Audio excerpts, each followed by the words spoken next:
জনগণ ভোট দিয়েছে কিসে? একটা হলো জাতীয় সংসদ গঠনের জন্য, দ্বিতীয় ভোট দিয়েছে সংবিধান সংস্কার পরিষদ গঠন করে সংস্কার বাস্তবায়নের জন্য। নির্বাচনের পর নির্বাচন কমিশন দুটি শপথনামা সরবরাহ করেছে নির্বাচিত সদস্যদের উদ্দেশ্যে। একটি শপথ সংসদ গঠনের জন্য সংসদ সদস্যদের শপথ, দ্বিতীয় শপথ হচ্ছে সংবিধান সংস্কার পরিষদ গঠনের জন্য সংবিধান সংস্কার পরিষদের সদস্যের শপথ। এই দুটি হল যমজ সন্তান।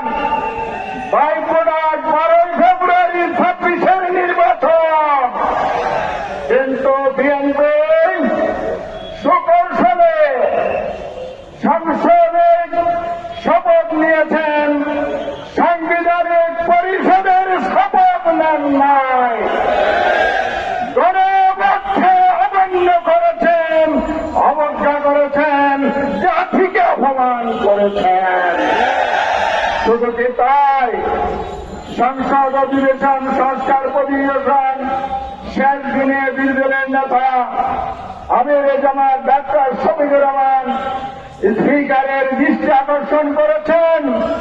আজকে শেষ দিন, কি করবেন বলুন? সমাধান দিতে পারে নাই, সময় কম। আমাদের বার্তা সুস্পষ্ট। আমির জামাত 11 দলীয় শীর্ষ নেতৃবৃন্দ মাহবুব ভাই, আব্দুল কাদের সহ সবাই মিলে যে ঘোষণা দিয়েছিলেন, আমরা বাংলাদেশে ইতিবাচক রাজনীতি করব, সেটার অর্থ হল সরকার যদি সংস্কার করে, জনস্বার্থে কাজ করে, সহযোগিতা দেব। জনস্বার্থের বিরুদ্ধে গেলে